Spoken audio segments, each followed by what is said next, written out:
जय माताजी मित्रों, मारी चेनल ममतानी रसोई में तमारुं स्वागत है। आज આપણે બનાવશું શિયાળાની ઋતુમાં ખાવાની મજા પડે એવો ટેસ્ટી અને હેલ્ધી નાસ્તો, જે આપણે હોટેલના મંચુરિયનને પણ ભૂલાવી દેવો તેવો બને છે અને ઓછા તેલમાં ફક્ત 2 ચમચી તેલમાં જ આપણો આ નાસ્તો બનીને તૈયાર થાય છે અને ખૂબ જ ઓછા સમયમાં અને ઝટપટ બની જતો નાસ્તો બનાવવા માટે મેં અત્યારે કોબીજ લીધી છે। તો આ કોબીજનું છીણ તૈયાર કરીશું। તો કોબીજનું છીણ અત્યારે આપણે 2 વાટકી તૈયાર કરીશું। 2 વાટકી કોબીજને મેં આ રીતે ઝીણી છીણીને લઈ લીધી છે એક મોટા વાસણની અંદર। તો મિત્રો, તમને મારી આ રેસીપી પસંદ આવે તો વિડીયોને લાઇક, શેર અને સબસ્ક્રાઈબ કરવાનું બિલકુલ ભૂલતા નહીં। તો હવે આ કોબીજની અંદર અત્યારે મેં 1 વાટકી છીણેલું ગાજર લીધું છે, તે અંદર એડ કરીશું।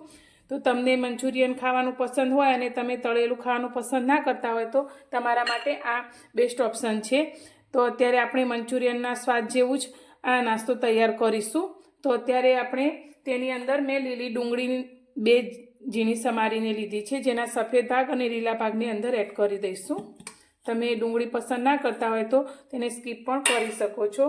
એક સૂકી ડુંગળીને આ રીતે ઝીણી સમારીને લીધી છે, તે પણ અંદર એડ કરીશું। તમારી પાસે જે પણ શાકભાજી હોય તે તમે લઈ શકો છો, ને ના હોય તેને સ્કીપ પણ કરી શકો છો।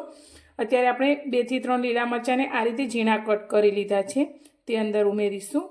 તો જે રીતે તમે તીખું પસંદ કરતા હોય તે રીતે મરચાં એડ કરી શકો છો। આદુ અને લસણને આ રીતે ઝીણા ક્રશ કરી લીધા છે, તે આપણે અંદર એડ કરીશું। તો તમે લસણ અને ડુંગળી ના ખાતા હોય તો તેના વગર પણ આ નાસ્તો તૈયાર કરી શકો છો। અત્યારે આપણે 1 ચમચી કાળા મરીનો પાવડર લીધો છે, તે અંદર એડ કરીશું।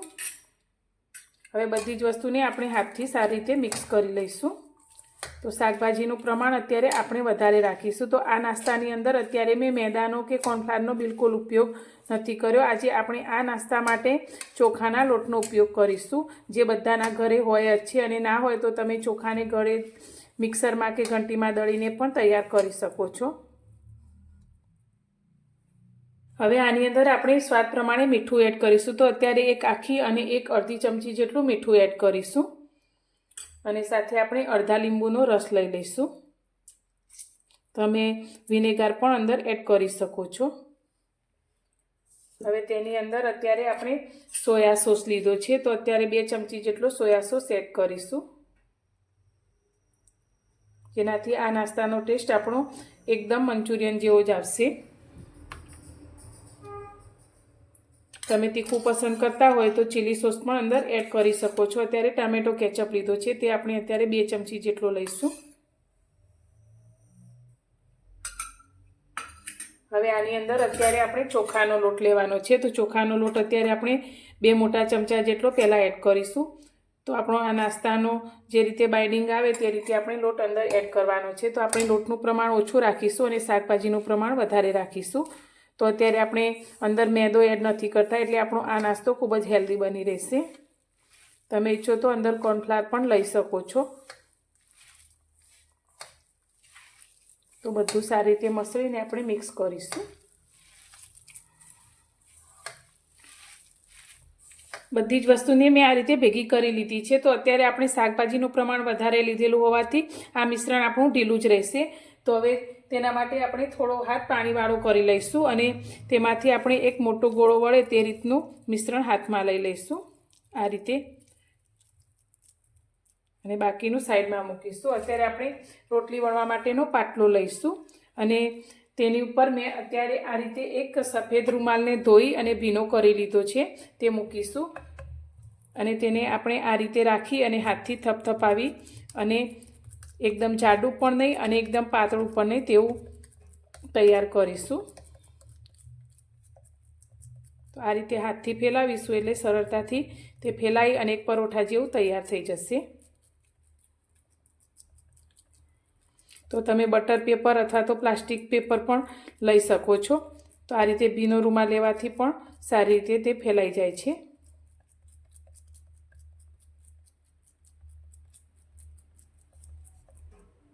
તો મેં આ રીતે ગોળ શેપમાં બહુ જાડું પણ નહીં અને પાતળું પણ નહીં એ રીતે થેપી અને તૈયાર કરી લીધું છે। ગેસ પર મેં એક પેનને ગરમ કરવા રાખ્યું છે, અને જેને થોડા તેલથી ગ્રીસ કરી લીધું છે। તો હવે આપણે જે નાસ્તાને આ રીતે બનાવીને તૈયાર રાખ્યો છે તેને આપણે પેનની અંદર લઈ લઈશું।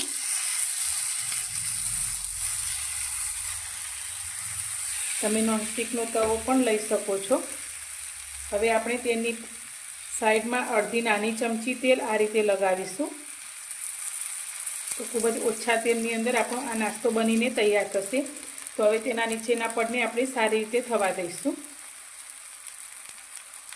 પટનું પડ આ રીતે થોડું ડ્રાય જેવું થવા લાગ્યું છે. તો હવે આપણે 1 ટીપા જેટલું તેલ આ રીતે ઉપર લગાવી લઈશું.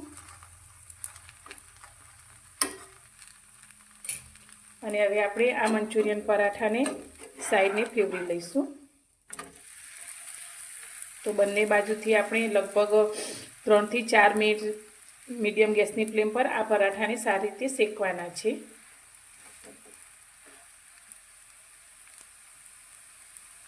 આપણો આ પરાઠો શેકાય છે ત્યાં સુધી આપણે બીજો પણ બનાવીને તૈયાર કરી લઈશું. આપણે એક પરાઠા જેટલું મિશ્રણ હાથમાં લઈ લઈશું અને તેને આ રીતે થેપી અને મોટું કરી લઈશું.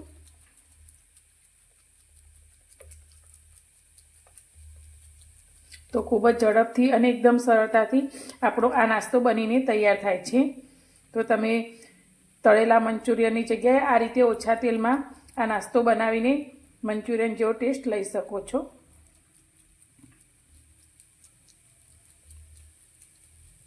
આપણો મંચુરિયન પરાઠો આ રીતે શેકાઈ ગયો છે. તો હવે આપણે તેને ફેરવી લઈશું. તો તમે જોઈ શકો છો બંને સાઈડથી સારી રીતે તે શેકાઈ ગયો છે. તો હવે તેને આપણે બીજી પ્લેટમાં કાઢી લઈશું. અને આ જ રીતે આપણે બીજા બનેલા પરાઠાને પણ અંદર લઈ લઈશું. બીજા પરાઠાને પણ આપણે બંને સાઈડથી સારી રીતે શેકી લઈશું અને એ જ રીતે આપણે બનાવેલા બધા જ મિશ્રણમાંથી પરોઠાને તૈયાર કરીશું. તો તૈયાર છે આપણા મંચુરિયન પરાઠા, જેને તમે મંચુરિયન પુડલા પણ કહી શકો છો. તો ખાવામાં એકદમ ટેસ્ટી અને મંચુરિયનના ટેસ્ટને પણ ભૂલાવી દે તેવા.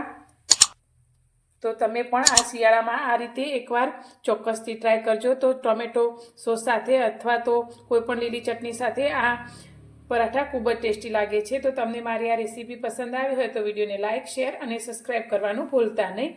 તો ફરી મળીશું એક નવી રેસીપી સાથે નવા વિડીયોમાં.